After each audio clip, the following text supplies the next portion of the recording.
मैं एक छोटा सा उदाहरण दूं। आज 15 अगस्त, दीपक भाई, मेरे पास में ऐसी हजारों तस्वीरें हैं, ऐसी हजारों तस्वीरें हैं, मंदिरों में भगवानों को तिरंगे उड़ा दिए गए। मेरे फोन में भरा पड़ा है दीपक भाई। एक बार कमेंट्स करके बताइए मेरे दोस्तों, किस किस के पास में ऐसी तस्वीरें हैं हमारे मंदिरों पे तिरंगे लगा दिए गए। मंदिरों के ऊपर तिरंगे भी चलो एक बार को सह लिए, भगवानों की जो पोशाक है वो तिरंगे में भगवान की पोशाक बना दी गई। ऐसे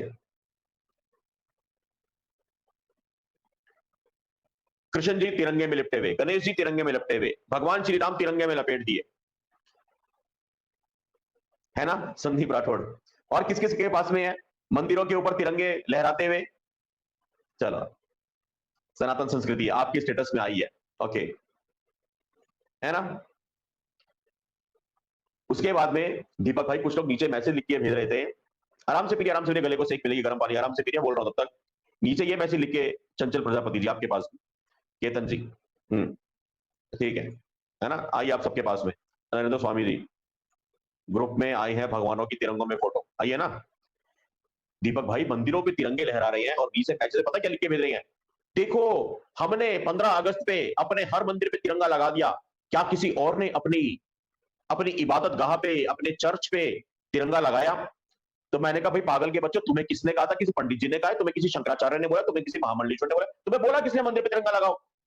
तुम उन पे सवाल कर रहे हो कि उन्होंने अपनी मस्जिद पे नहीं लगाए, उन्होंने अपने चर्च पे नहीं लगाए, या किसी ने अपने गुरुद्वारा साहिब पे नहीं लगाए।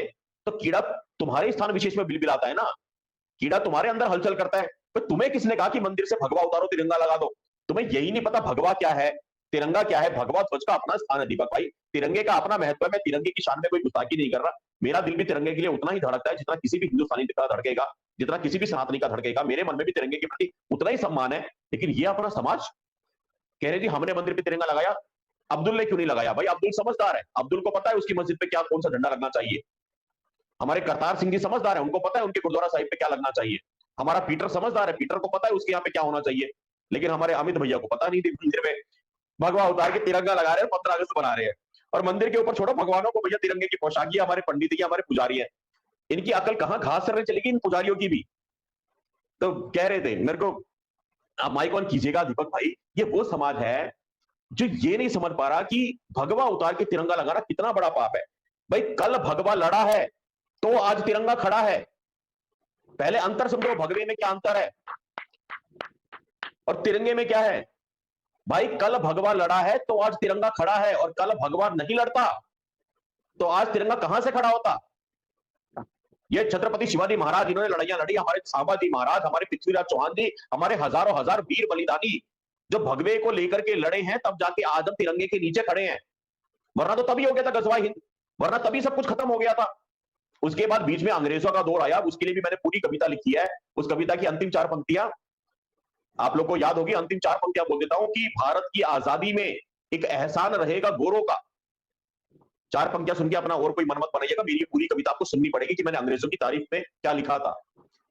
भारत की आजादी में एक एहसान रहेगा गोरों का, दौर थम गया पहले वाले जालिम आदमखोरों का, और 3 रंग ना होते ध्वज में, गर रंगरेज ना आते तो आजाद कभी ना हो पाते, गर अंग्रेज ना आते तो। अंग्रेजों ने तो आकर के हमारे लिए आजादी आसान बनाई, वरना हम तो गजवा हिंद में खो चुके थे, खत्म हो गया था सारा मामला। पर दीपक भाई आज हमारा समाज भगवानों को तिरंगे पहना रहा है, मंदिरों पे तिरंगे लगा रहा है। क्या करें, इन्हें देशभक्ति और धर्म में फर्क ही नहीं पता। शुभम भाई, बुद्धि की कमी है, इनको पता ही नहीं है कि कौन सी चीज कहां लगानी चाहिए और किसको कितना सम्मान देना चाहिए। शुभम भाई, आज मैं देख रहा था माननीय नरेंद्र मोदी जी ने कहा हर घर तिरंगा मुहिम चलाई, अच्छा है, ठीक है। पर शुभम भाई मेरी अपनी सोच है, तिरंगा उसके हाथ में हो जिसको तिरंगे का सम्मान के बारे में पता हो।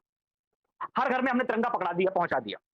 और शुभम भाई उनको तो महत्व ही नहीं पता तिरंगे का क्या है, उन्होंने आज ताव में आके लगा लिया, फोटो खींच लिया और कल वो नाली में फेंक दिया।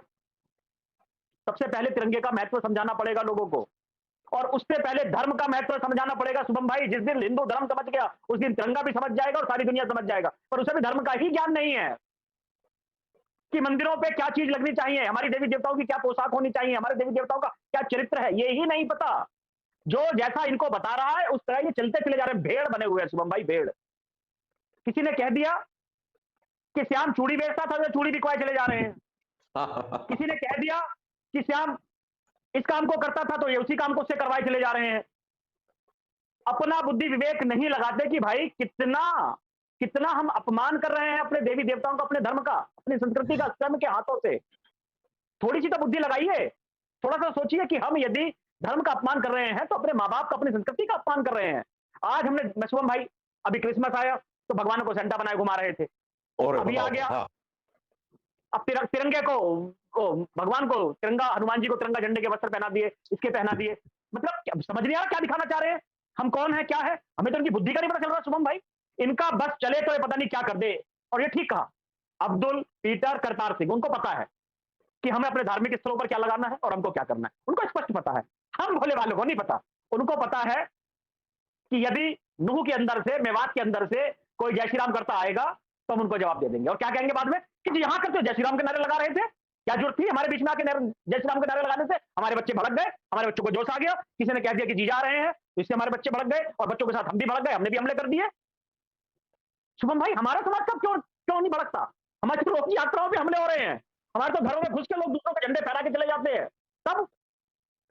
और उनका समाज तो भड़क रहा है, छोटी छोटी बातों में भड़क रहा है, पुलिस में भड़क जाता है शुभम भाई। आप नूह मेवात का उठा के देख लो, थानों पर भड़क गया, पुलिस प्रशासन पर भड़क गया, और अब रोना भी रो रहा है। और हमारे यहाँ हम हैं, हम हैं, बस जय श्री राम, जय श्री राम, जय श्री राम करना शुरू कर देंगे और सोचेंगे सब काम हो गया। अरे जय श्री राम करिए, पर जय श्री राम से कुछ सीखिए भी सही। उन्होंने किस प्रकार रावण के घर में घुसकर उसको जवाब दिया था शुभम भाई, अयोध्या नहीं बुलाया रावण को। और हम जूते चप्पल डंडे झंडे सब छोड़ के भाग लेते हैं, बस हम तो जा रहे हैं यात्रा में, यात्रा में जा रहे हो, जाइए, अच्छी बात है, पर किस स्थान पर यात्रा हो रही है, कौन लोग हैं वहां पर बहुसंख्यक की स्थिति में, पहले का वहां का इतिहास क्या है, ये पुलिस को भी पता है, प्रशासन को भी पता है, तुम लोगों को भी पता है, जो लोग यात्रा निकाल रहे हैं उनको भी पता है।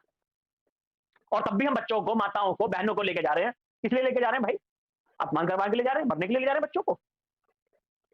तो इतना दिमाग तो शुभम भाई हमें भी लगाना पड़ेगा।